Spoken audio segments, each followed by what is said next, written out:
자, 오늘 주제는요. 클릭 한 번, 몇 번만으로 여러분들이 그 동네 시세를 어느 정도 되는지 파악하는 방법. 오늘 소개드릴 방법은요. 네이버 부동산을 활용하는 방법인데요. 기존에 여러분들이 활용하던 방법하고는 또 다른 방법이 있어서 이런 방법으로도 시세를 파악할 수 있네? 라는 팁을 드릴 수 있으니까 요거 영상 끝까지 시청해 주시길 바라겠습니다. 자, 우선 하기 전에 우리가 서울에 있는 빌라. 하기 전에 우리 대출 먼저 이야기 좀 해볼까요? 우리 대출 규제가 지난주 주말 앞서서 금요일쯤에 발표가 되면서 많은 경매인, 공매인 분들이 걱정을 하고 계십니다. 하지만 지금 가계대출 부분에만 지금 규제가 들어왔고 사업자 대출 부분에는 지금 규제가 들어오지 않았어요. 근데 기존 우리가 경매, 공매하시는 분들이 거의 대부분 경락잔금 대출을 사업자 대출을 이용해서 하시는 분들이 거의 대부분이시기 때문에 대출에는 거의 영향이 없다라고 보시면 됩니다. 다만 사업자 대출까지 이제 영향을 주게 됐을 경우에는 또 다른 이제 변수가 발생하게 되는 거니까 혹시 만약에 그렇게 된다면 제가 빠르게 이제 파악해서 안내를 해 드릴 테니까요. 현재는 너무 겁먹지 않으셔도 될 것 같습니다. 아시겠죠? 자, 오늘 한번 보기 전에 아파트 시세 조사는 사실 어렵진 않은데요. 빌라 시세 조사가 조금 까다로워요. 그래서 오늘은 이 빌라를 손품을 어떻게 제대로 파악하면서 우리가 이 동네에서 내 물건 정도의 시세는 최소 얼마 정도 가는지를 명확하게 알 수 있는 방법이 있거든요. 그걸 한번 살펴드리도록 하겠습니다. 여러분들이 손품이라고 하는 거를 활용할 때 여러 가지 사이트들을 활용하시는 것 같은데 어떤 사이트들을 활용하시나요, 보통? 저는 네이버 부동산도 활용하고요. 부동산 플래닛, 또 여러분들은 뭐 아실이란 사이트도 활용하실 테고, 그 다음에 또 뭐가 있을까요? 호갱노노 등등등 여러 가지 사이트들을 활용하실 거라고 생각합니다. 아마 네이버 부동산은 이제 가장 대표적으로 많이 활용하시는 것들인데, 매물 확인하는 거고, 부동산 플래닛은 실거래가, 그리고 노후도 이런 것들을 활용하는 거죠.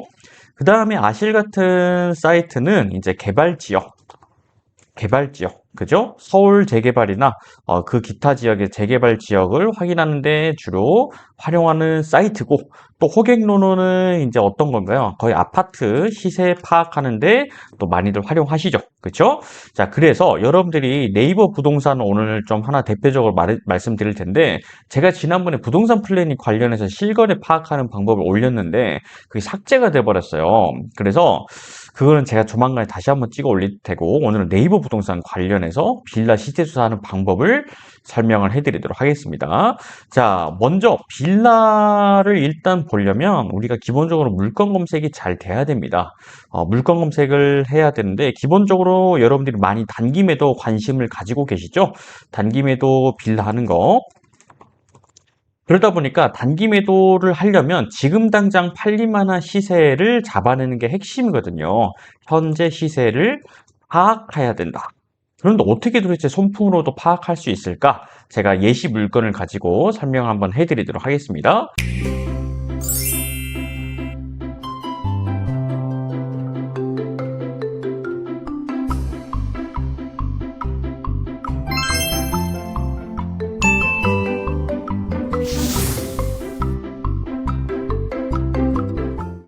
자, 현재 지금 제가 가지고 온 물건은요, 서울 도봉구에 있는 빌라입니다. 자, 2019년식에 있는 빌라이고요. 그 다음에 여러분들이 단기 매도 하실 때는 가장 대표적으로 생각해 줘야 되는 게, 역세권이라든지 방 3개짜리라면 초등학교와 가까운지 등등등 우리가 살펴봐줘야 될 포인트들이 몇 가지가 있습니다. 자, 현재 우리 물건은 14평이기 때문에 방은 3개짜리 나올 걸로 예상이 되고요. 3층에 위치해 있죠? 자, 바깥에서 보이는 연식 상태는 아주 깔끔해 보입니다. 자, 우리 경매라는 거는 그렇게 어려운 게 아니에요. 자, 현재 물건을 파악했다면 권리 분석하고, 지도상 위치 파악하고, 인프라 확인하고, 시세 조사하고, 입찰. 이게 거의 대부분의 한 사이클이라고 보시면 되는데, 이 한 사이클의 그 부분이 훈련이 안 되어 있다 보니까 실제 수업이 끝나도 나홀로 덩그러니 내버려진 듯한 느낌이 들거나, 아니면 수강생들이 너무 많다 보니까 그냥 듣기만 하고 끝나는 분들이 굉장히 많으실 거예요. 그래서 제가 아예 새로운 수업을 짜고 있거든요. 네, 그게 아마 8월부터 공개가 될 텐데, 기존 수업은 저희가 그래서 7월부터는 종료가 될 것 같습니다. 그래서 7월 달에, 또 기회는 있으니까 말씀해 주시면 되겠고요. 여기 보면 방 3개짜리이고요. 엘리베이터가 있는 3룸 빌라입니다. 오, 그렇구나. 엘리베이터도 있고요. 자, 그 다음에 현재 권리 분석이란 걸 해보면, 현재 똑같은 금액으로 되어 있죠. 이거는 많은 분들이 아시다시피 대항력이 있는 게 아니라 대항력이 포기된 물건입니다. 전입신고 날짜가 말소 기준일보다 훨씬 더 빠르지만 대항력을 포기했기 때문에 사실상 대항력 없는 물건이다 보시면 됩니다. 자, 그러면 이 물건의 시세를 우리가 손품을 가지고 이제 판단을 해볼 텐데요. 여러분들이 어떻게 시세 조사하는지 제가 간단히 한번 여러분들의 방법을 한번 보여드릴게요. 여러분들의 방법. 자, 보통 어떻게 하냐면요. 자, 네이버 부동산에 기본적으로 이렇게 돼 있으실 거예요. 자, 볼게요. 자, 필터링을 좀 잘 활용하는 건데, 오늘의 핵심은 필터링인데요. 자, 우리 물건, 지도부터 한번 봐야 되겠다. 자, 지도 한번 보고 우리 물건의 위치가 얼마나 좋은지 한번 보세요. 자, 우리 물건은요, 4호선 쌍문역에서 도보로 멀리 떨어져 있지 않습니다. 자, 거리를 2번 출구에서 걸어온다 하면 도보로 약 5분 정도, 380m 떨어졌기 때문에 굉장히 가깝다. 그리고 또 이제 좋은 점은 뭐냐면요. 여기 지적 편집도라고 해서 분홍 색깔로 바꿔보면 바로 앞에가 상업지역이고 우리 물건은 공업지역이에요. 그러다 보니까 우리 물건의 바로 앞에는 상권 인프라들도 굉장히 잘 이루어져 있을 거다라고 볼 수가 있죠. 그 다음에 제가 지난 영상에서 팁을 하나 드렸는데 올리브영이나 스타벅스를 한번 쳐보라고 했어요. 자, 쳐볼게요. 스타벅스. 쳐보면, 우리 물건 바로 앞에 스타벅스가 있거든요. 오, 그 다음에 올리브영도 한번 쳐볼까요? 올리브영. 올리브영을 검색을 해보면, 자, 역시 쌍문역점 4호선 바로 앞에 있죠. 자, 그곳에서 우리는 멀리 떨어져 있지 않기 때문에 상권은 굉장히 잘 잡혀 있는 곳이다라고 보시면 됩니다. 그 다음에 당연히 우리가 생각해 볼게요. 자, 여기 4호선하고 가까운 여기 상업지역에 가까운 곳일수록 당연히 가격이 비싸지고, 그 다음에 우측에 보면 산이 있어요. 엄청나게 높은 산이 있죠. 초안산이라고 돼 있는데, 초안산 쪽으로 가까워지면 가까워질수록 경사도는 높아질 수밖에 없겠죠. 우리가 지도를 바탕으로도 이런 점들을 우리가 캐치해내는 연습을 하셔야 됩니다. 자, 그래서 다시 한번 우리 물건의 네이버 부동산으로 가볼게요. 여러분들이 손품 파는 방법은 어떻게 하냐면요. 이렇게 하실 거예요. 자, 빌라니까 단독, 전원, 상가, 한옥주택은 체크해서 없애시고 거래는 매매. 그 다음에 반개수는 3개. 그 다음에 우리는 2019년식이니까 10년 이내에 물건을 보여주세요. 이렇게 여러분들이 아마 필터링을 하실 거예요. 그리고 나서 이제 하나하나 클릭을 해보실 텐데 오늘은 이 방법에서 조금 더 업그레이드된 방법을 설명을 해드리려고 합니다. 뭐냐면요. 가격대 설정입니다. 가격대 설정. 자, 여기 보시면 가격대 매매가라고 해서 1억, 2억, 3억, 4억 쭉 돼 있는데요. 여기서 필터링을 우리가 해보는 거예요. 하나하나 1,000만 원 단위로 올렸다 내렸다를 하다 보면, 우리 물건의 현재 입지 상황이면 어느 정도 가격대가 맞는지가 이제 눈에 보이기 시작하거든요. 잘 보세요. 자, 매매가를 최대 2억, 그리고 최소 2억. 자, 최대 2억, 3억부터 2억, 이렇게 한번 잡아볼게요. 자, 그 다음에 우측에 최대 3억을 조금 더 줄이는 거예요. 그러면 여기에서는 자, 가격 범위를 2억 7천에서 2억 8천만 원대의 물건 중에 방 3개짜리면 보여주세요 라고 해보면 이 일대에서 쌍문역에서 거리가 조금 떨어진 곳에 물건에 하나 나와요. 여기 보이시나요? 자, 다시 가격대를 2억 7천에서 2억 8천만 원대로 설정을 하면 주위의 물건들이 싹 사라지고 그 가격대 물건만 나오거든요. 그러면 여기에 있는 가격을 클릭해서 실제 물건을 보면 2억 8천에 나와 있잖아요. 그러면 이 물건의 상태는 어떤지를 밑에 조건들을 보면서 비교해 보는 거예요. 자, 2016년식 우리 거보다 연식은 조금 더 3년 정도 오래된 물건이고요. 그 다음에 꼭 살펴봐야 되는 게 뭐라고요? 여기에 보면 해당 부동산이 소재한 소재지가 나옵니다. 여기가 만약에 영등포라든지 해당 로컬 부동산이나 다른 부동산에 속해 있는 물건이라고 한다면 우리가 이건 허위 매물이라고 보셔야 돼요. 허위 매물의 특징은 그 주변의 시세보다 월등히 낮게 내놓는다라는 거예요. 이것만 알아도 우리가 손품 파는데 시간을 줄일 수가 있어요. 그러면 이 일대에서 우리 물건의 컨디션은 최소 못해도 2억 8천이 넘어가는구나. 그 다음에 또 한번 하나씩 올리는 거예요. 이제 2억 8천까지 받으니까 2억 9천대까지 매물을 눌려보는 거죠. 자, 2억 8천에서 2억 9천대 물건으로 한번 클릭해보면 옆에 하나가 또 생겼어요. 2억 9천이라고 되어 있네요. 클릭해보면 자, 현재 2억 9천대 매물이고요. 그 다음에 밑으로 내려가니까 16년식입니다. 그런데 이게 뭐라고 되어 있죠? 제2종 근린생활시설 빌라래요. 자, 여러분들이 경매하시다 보면 많이 찾아볼 수 있는 부분인데 얘는 주택이 아니라 사무소 용도인 주택입니다. 그러면 당연히 주택으로서의 가치를 할 수가 없기 때문에 사무소예요, 사무소. 그러면 이거는 시세보다 월등히 저렴하게 내놓을 수밖에 없는 구조를 띠고 있거든요. 그러다 보니까 이 물건도 우리 물건의 비교 대상이 아니에요. 그러면 여기만 보더라도 우리는 쌍문역하고 가까운 쪽인데 최소 2억 9천이 넘어가는구나. 잡힌다는 거예요. 자, 그 다음에 이제 하나씩 범위를 넓히는 겁니다. 자, 2억 9천에서 이제 3억까지 늘려보는 거고, 최소 범위도 2억 9천 이상으로 넘겨보는 거예요. 자, 이렇게 하니까 쌍문역 가까운 쪽에 현재 물건이 하나 뜹니다. 자, 3억짜리라고 매물이 하나가 뜨죠? 이거는 뭘까? 클릭해보는 거예요. 자, 클릭해서 밑으로 내려가 보니까, 평수는 17평이니까 우리 거보다는 조금 더 큽니다. 오케이. 그러면 이거는 어때서, 뭐 때문에 3억일까? 22년도식 우리 거보다도 훨씬 더 좋은 거거든요. 그러면 혹시 뭘까? 내려가 보니까 역시 또 뭐예요? 영등포에 있는 지금 허위 매물이구나. 아, 그렇구나. 그 다음에 이제 제가 아까 말씀드렸던 쌍문역에서 거리가 먼 쪽으로 가니까 그나마 지금 3억대 물건이 하나가 또 있거든요. 자, 밑으로 내려가서 확인해보면 17년식. 요것도 영등포요. 아, 그러면 이 동네에서 지금 3억 정도 하는 빌라조차도 쌍문역 일대에서는 찾아보기가 쉽지 않구나. 이쪽 반대편도 한번 가볼까요? 3억짜리면 21년씩인데 역시 영등포입니다. 아, 그러면 이 동네에서는 3억 빌라 방 3룸인데 10년 안쪽에 있는 매매 물건은 최소 3억이 넘어가는구나. 를 잡아볼 수가 있다는 거예요. 엄청난 꿀팁 아닙니까, 여러분? 이것만으로도 우리 물건의 최저가가 잡히기 시작한다는 거예요. 이제 그러면 하나씩 또 1,000만 원 단위로 올려보는 거예요. 3억 1,000까지 올려봅시다. 3억에서 3억 1,000. 자, 그러면 또 보니까 밑에 3억 1,000짜리가 하나 또 나오죠? 이렇게 보면 여러분들이 헷갈릴 이유가 없는 거예요. 하나씩 클릭해보는 거예요.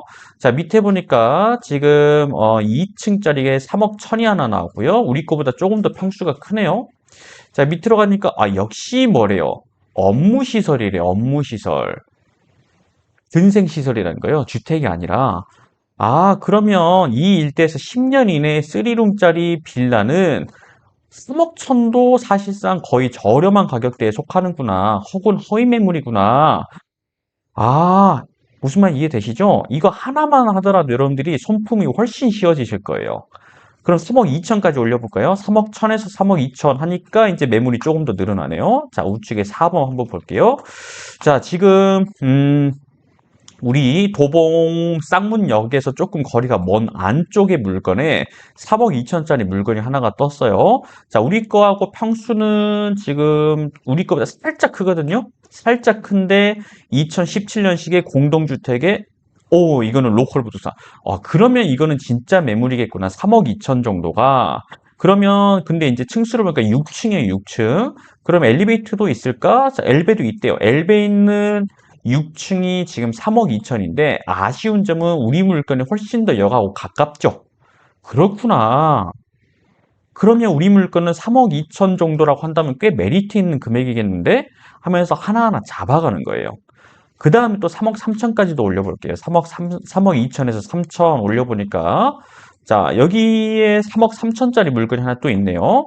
3억 3천짜리 우리 거하고 평수가 조금 더 작은 거예요. 우리 거보다는. 자, 16년식. 로컬 부동산. 그러면 2층. 엘베 있는 2층. 아까는 6층이니까 3억 2천. 여기는 3억 3천. 그러면 우리 물건도 얼추 3억 3천 정도라고 한다면, 우리도 역하고 가까우니까 잡히겠다. 3억 3천까지도 우리가 생각은 해볼 수 있겠다. 그 다음에 또 하나 올려볼까요? 3억 4천까지. 자, 3억 3천에서 3억 4천까지 가니까, 자, 여기도 물건이 하나 있네요. 자, 16년시, 여기도 3억 4천까지도 있어요. 자, 한번 볼게요, 위치를. 자, 역시 마찬가지로 안쪽에는 3억 3, 4천. 그러면 우리 물건 정도라고 한다면 3억 2천에서 3억 3천 정도는 충분히 가겠다. 그리고 나서 이제 보는 거예요. 감정가를 한번 봐보세요. 3억 2,900이죠? 현재 최저가 2억 6,300이죠? 그러면 우리 물건의 위치도 한번 보자는 거예요. 자, 우리 물건은 지금 다른 쪽에 있는 안쪽 주택 밀집 지역에 있는 것보다 위치나 역하고도 꽤 거리가 괜찮아요. 그러면 우리는 최소 3억 2천에서 3천까지도 고민을 해봐도 나쁘지 않겠네라는 감이 잡히기 시작한다는 거예요. 이해되시나요? 그죠?